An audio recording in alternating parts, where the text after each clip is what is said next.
Video that I started earlier this afternoon, as I said I would, because that one was too wonky because the internet kept going in and out. Let me get some more light popping off here.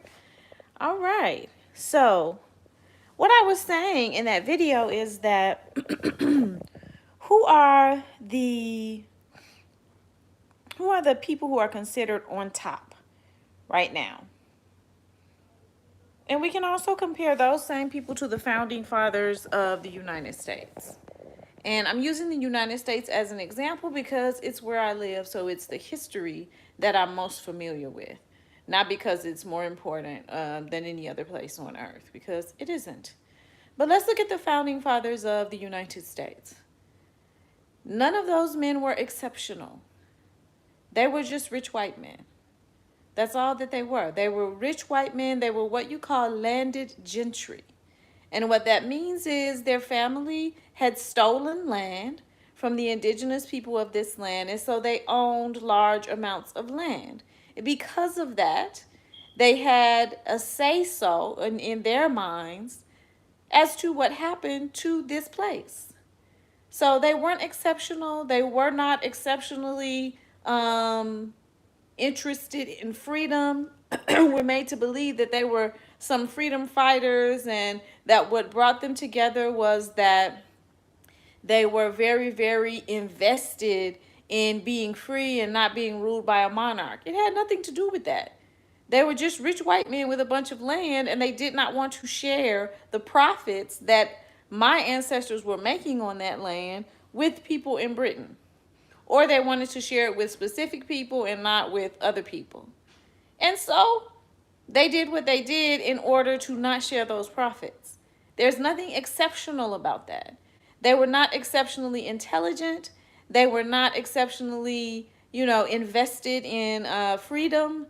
They were not exceptionally invested in democracy. They were racist, sexist, horrible monsters of human beings in most cases, if you read their history. And what makes them stand out to us is that they created the society that we now live in. And that's it. But they were on top because they were rich and because they were the most brutal.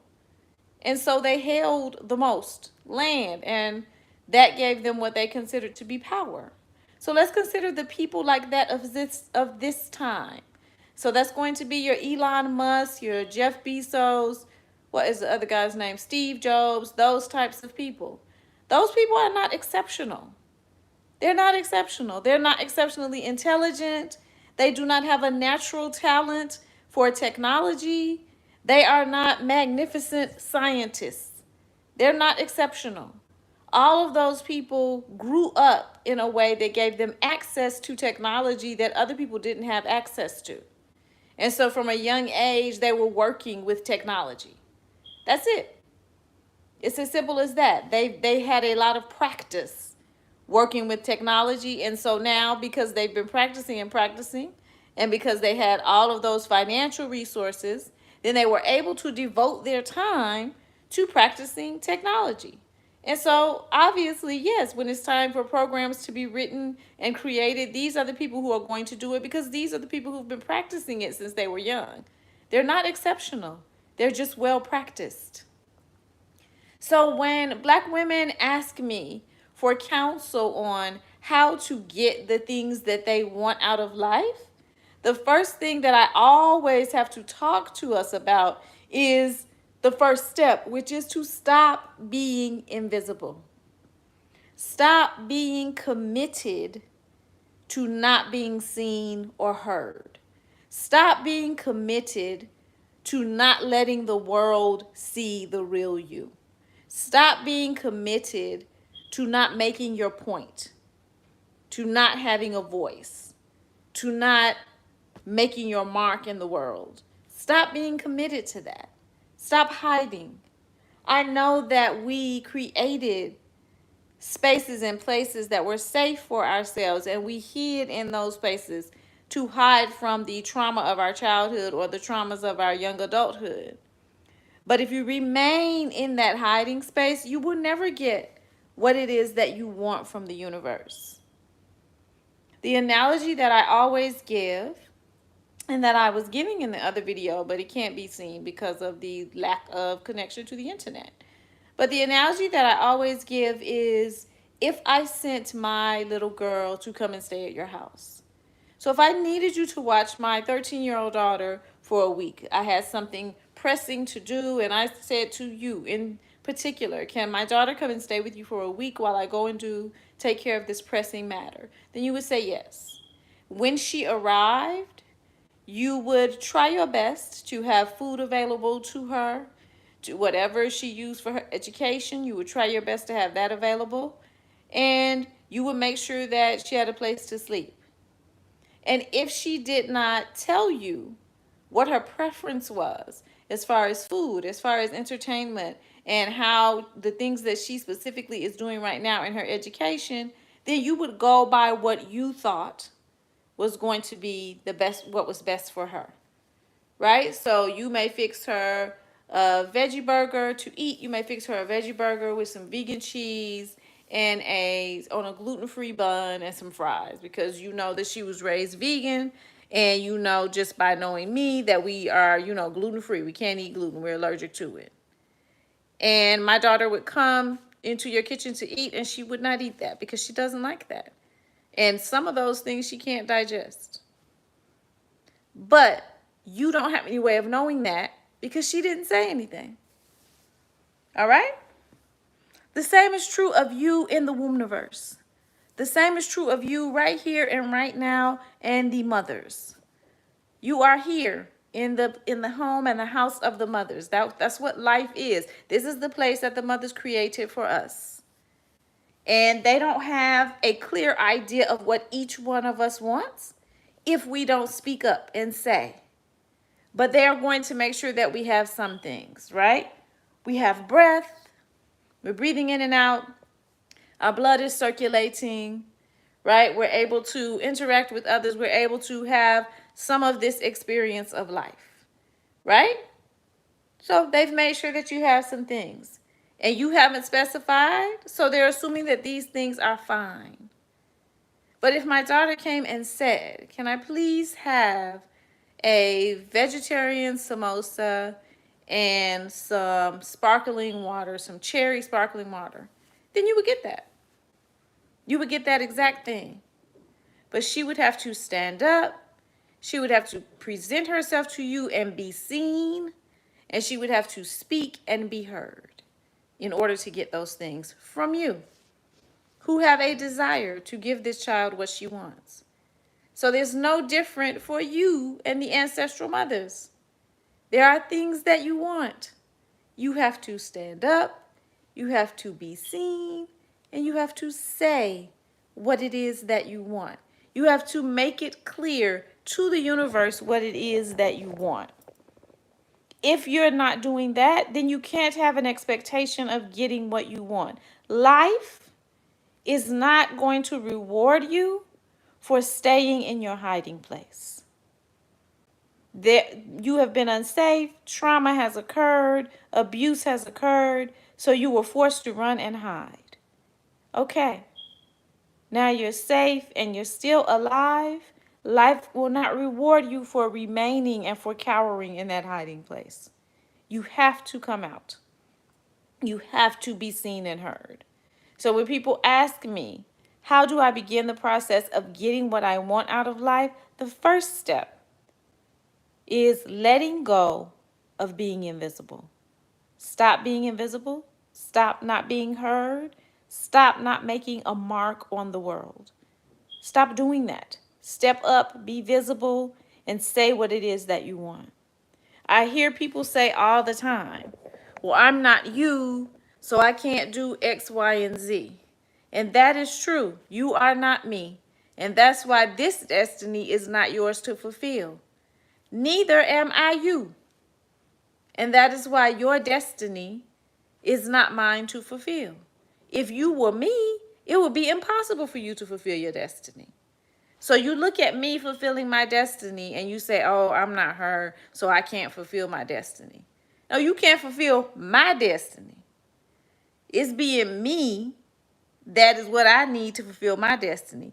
You, authentically you, is what you need to fulfill your destiny. When you are authentically yourself, the authenticity draws the people to you who will push you and who will have the resources and the ways and the means that you need to fulfill your destiny. When you are authentically you, right? That is what is required. So stop looking at other people and using other people as your scapegoat. In that you say, well, I'm not her, so I'm not ever going to get that. I can't sing like her, so I'm not going to I'm not going to try to sing. But you didn't come here to sing like her. You came here to sing like you. Well, there's nobody in the world that ever has done this, this, and this. Right, because we were waiting for you to come and do it. Right? When I first began doing what I do, what made me start was that I had put a video up about something that I did. I don't even remember what the thing was. And a Nigerian man came on my video and he said, what you're talking about is witchcraft. And I was like, well, obviously. And I realized that I had never said that out loud. And so I made a video. Yes, I am a witch. That was the title of the video.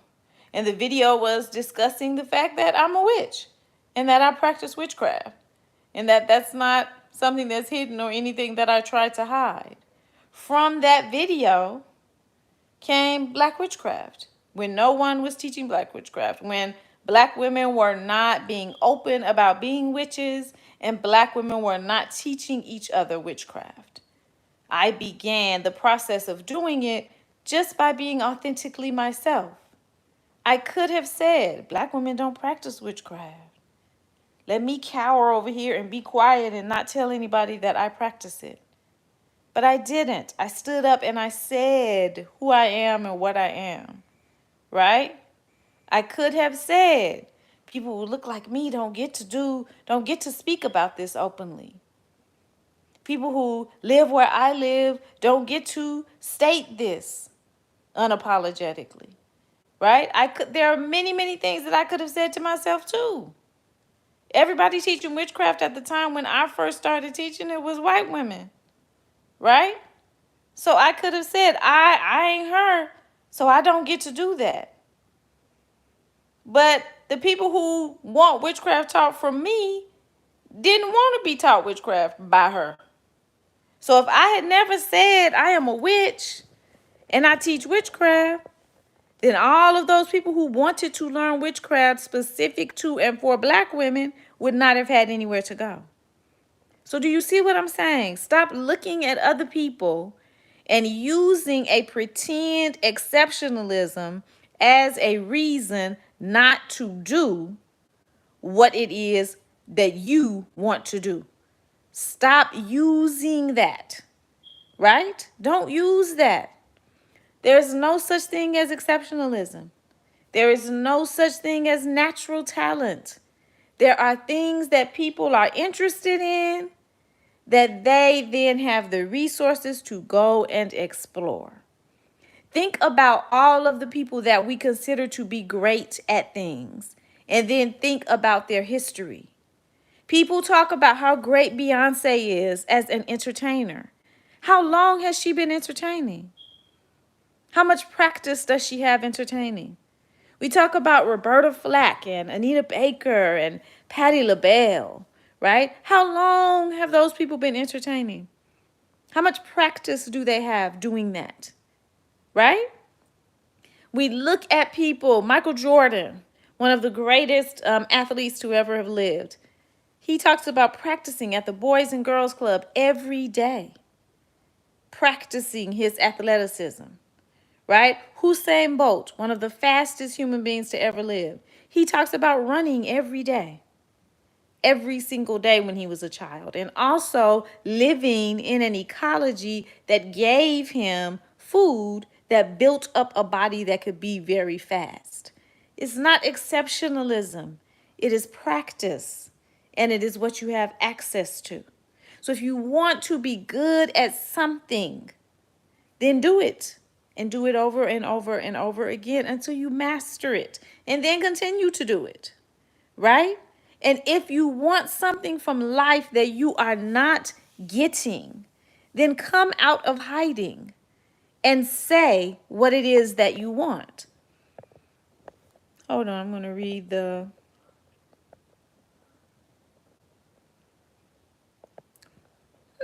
I don't know if it was brave as much as it was... Somebody is saying it was brave of me to say that I was a witch. But I don't know if it was brave as much as it was just what is true. Because that's another thing that people will say that somebody has that they don't have. I'm not brave enough to say that. Because before I made the video, yes, I am a witch, I was scared. I did think about the repercussions of it. I was living in Atlanta at the time, and I was a part of the Afrocentric community, the African-centered community. And in that community at that time, nobody was talking about witchcraft. Nobody was saying that they were a witch. So I was scared that me and my children were going to be ostracized from that community. So I didn't do it because I was brave. I did it because it was true. And I wanted to be heard. And I wanted to actually be seen. And I took the chance of me being seen being more important than continuing to hide. So what you want from life is going to require you to step up and be seen and be heard.